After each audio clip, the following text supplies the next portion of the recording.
Let's go! Yang pertama ada kanji gunung. Bentuknya seperti ini. Cara tulisnya bisa cari di Google atau menggunakan aplikasi kanji. Hai minasan, konnichiwa. Ketemu lagi sama aku, Mira. Mau belajar bahasa Jepang tapi wacana terus? Yuk belajar bareng aku. Kali ini kita bakal bahas Nihongo no kanji. Kanji bahasa Jepang di level dasar ya minasan. So, tunggu apa lagi? Let's go! Oke, ini dia kanji dasar dalam bahasa Jepang. Kanji angka 1 sampai 10 ya minasan. Untuk kanji 0 ini chotto ne. Agak ribet ya untuk dikatakan kanji dasar. Dia jarang dipakai juga. Biasanya 0 itu menggunakan katakana 0. Oke, jadi 1 sampai 10 itu ada 1, 2, 3, 4, 5, 6, 7, 8, 9, 10. Nah, khusus untuk angka 4, 7 dan 9 itu ada 2 cara baca tergantung dia ketemu kanji apa. Misalnya nih angka 4 ketemu kanji bulan, artinya jadi bulan 4 atau bulan April itu nggak pakai yong tapinya pakai shi. Jadi shigatsu. Seperti itu. Segitu aja yang kita bahas dari kanji angka. Nanti kita bikin video khusus ya untuk menghafal kanji-kanji angka. Ini hanya untuk latar belakang ya minasan. Oke, kita next ke slide berikutnya. Di sini ada jumlah dalam bahasa Jepang. Nah, ini adalah tabel satuan jumlah dalam bahasa Jepang. Jadi beda benda, beda juga satuan hitungnya ya minasan. Contohnya nih ada untuk small things, contohnya apples, buah apel ya. Bisa juga untuk telur ya, nggak melulu buah. Pokoknya benda-benda kecil yang ukurannya segenggam tangan itu pakai satuan hitung ko. 1 buah atau 1 butir itu iko, 2 niko, 3 sangko, dan seterusnya. Terus ini ada untuk long things atau benda-benda yang panjang seperti pensil, itu satuannya adalah hong. Hong ini bisa berubah bunyi menjadi pong ataupun bong tergantung kanji angkanya nih. Ada ipong, nihong, sangbong, yonhong, gohong, ropong, dan seterusnya. Lalu ada untuk flat things, contohnya nih paper, kertas ya. Dia benar-benar flat kan. Selain kertas juga bisa untuk kain ya. Ini semuanya normal, ichi sampai ju, tinggal tambah aja satuannya mai. Jadi ichimai, nimai, sangmai, dan seterusnya. Lalu ada satuan untuk manusia ya. Kalau 1 orang atau seorang itu hitori, 2 orang futari, 3 orang sanin, 4 orang yonin, 5 orang gonin, dan seterusnya. Ada di tabel yang berwarna abu muda ini ya. Nah, sekarang kita fokus ke satuan hitung untuk benda secara umum. Caranya kita sebut kanji ditambah hiragana tsu. Oke, coba dilihat di tabelnya apakah satuan hitung untuk benda secara umum itu benar-benar angka ditambah tsu. Contohnya kanji 1 nih, ichi ditambah tsu, apakah jadi ichitsu? 2 ditambah tsu, apakah jadi nitsu?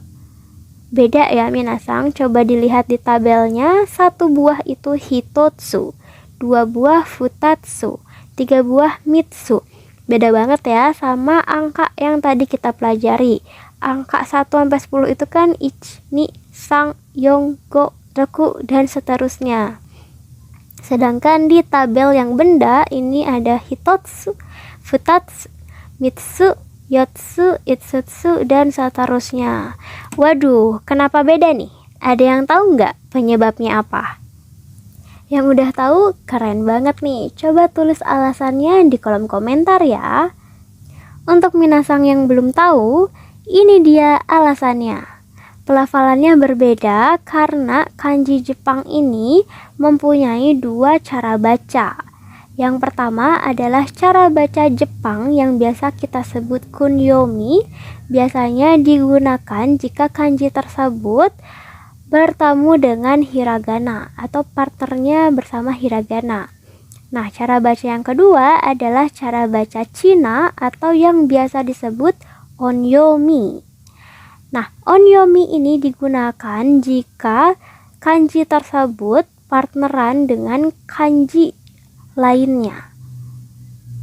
Tapi ada juga kondisi yang tidak sesuai dengan aturan ini.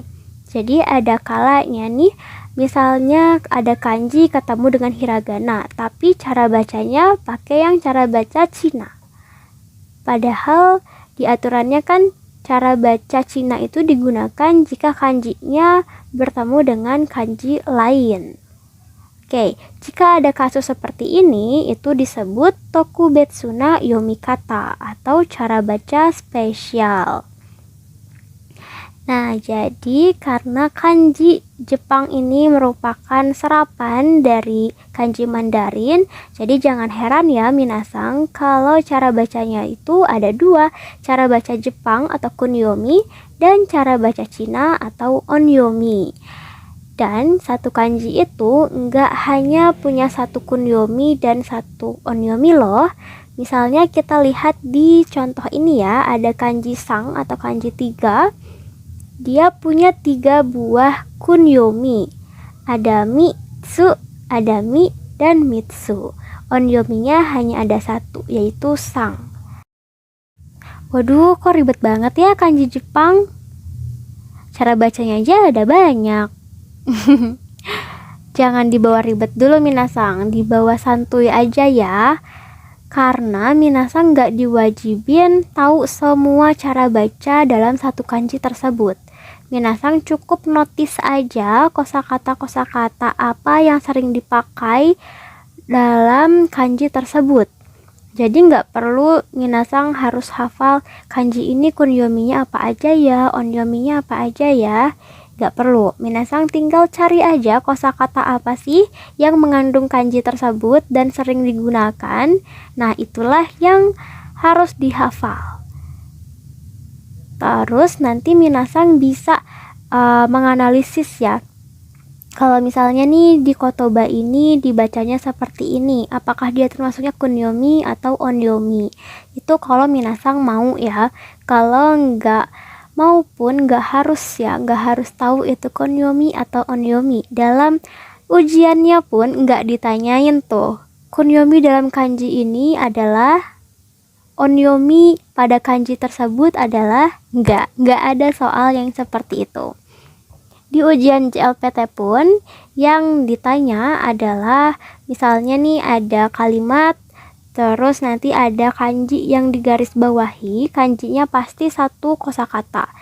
Dan minasang harus mencari mana nih cara baca yang sesuai dengan kanji tersebut. Jadi, seperti yang aku bilang tadi, hafalkan saja per kosakatanya ya.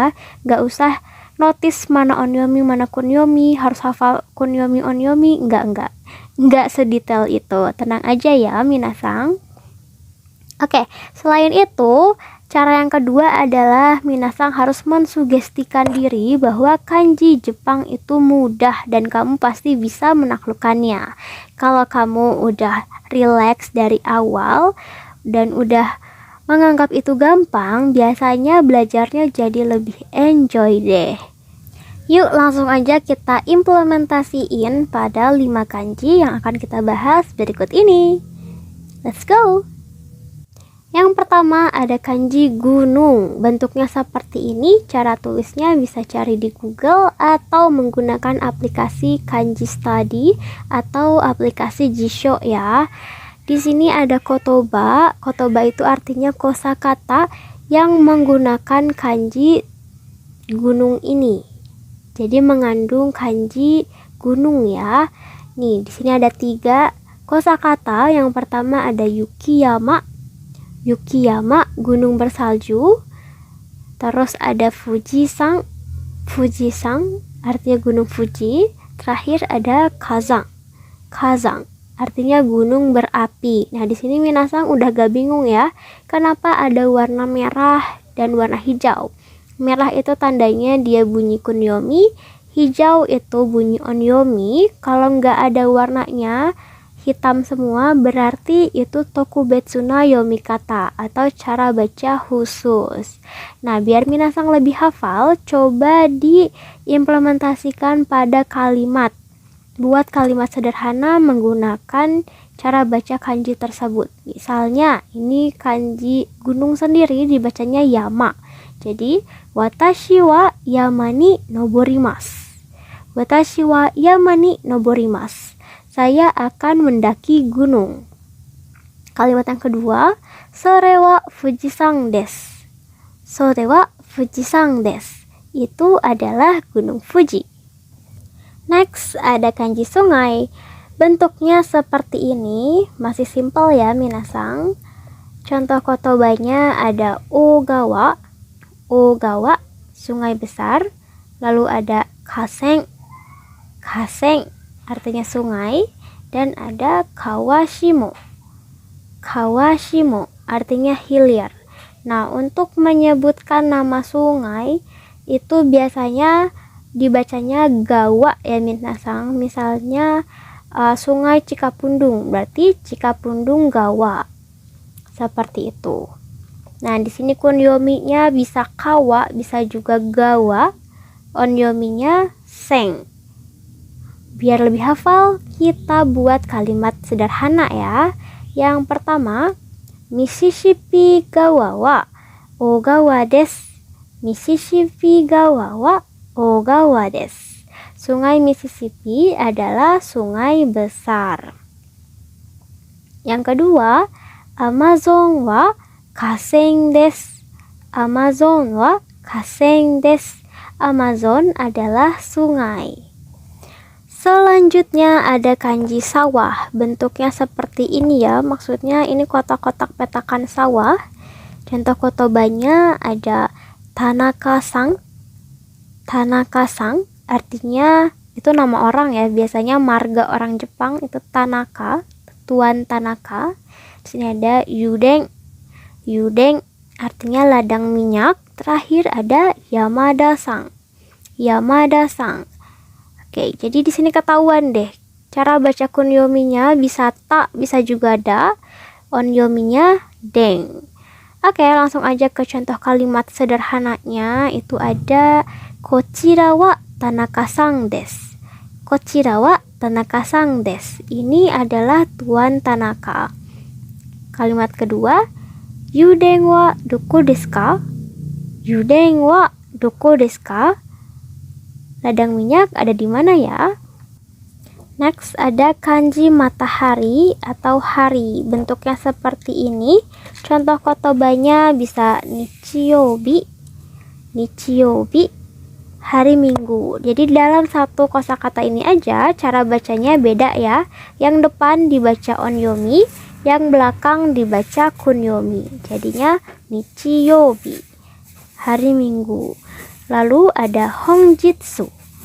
Hongjitsu artinya hari ini. Oke, sumimasen, ini yang warna hijau harusnya jitsu ya, bukan hong.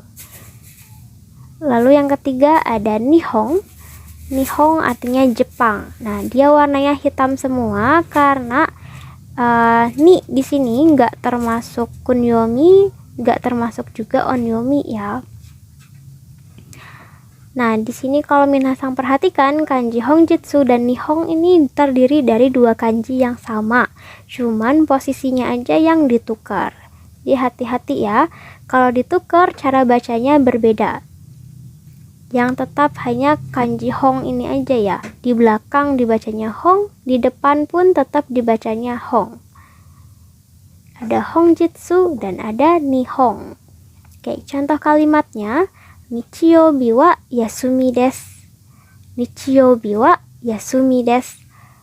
Minggu adalah hari libur.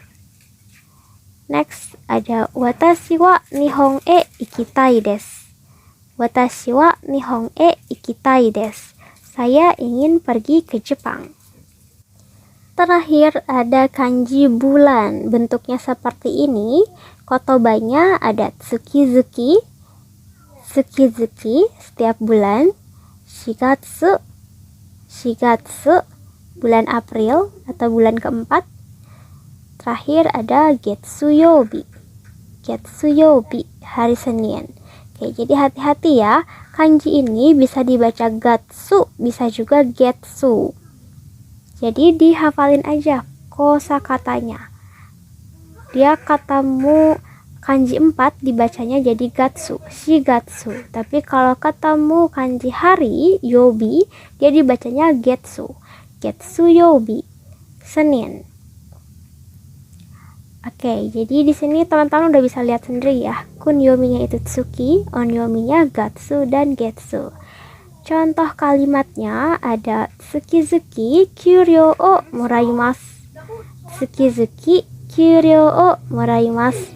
Setiap bulan mendapatkan gaji. Next ada tanjoubi wa shigatsu mikka desu.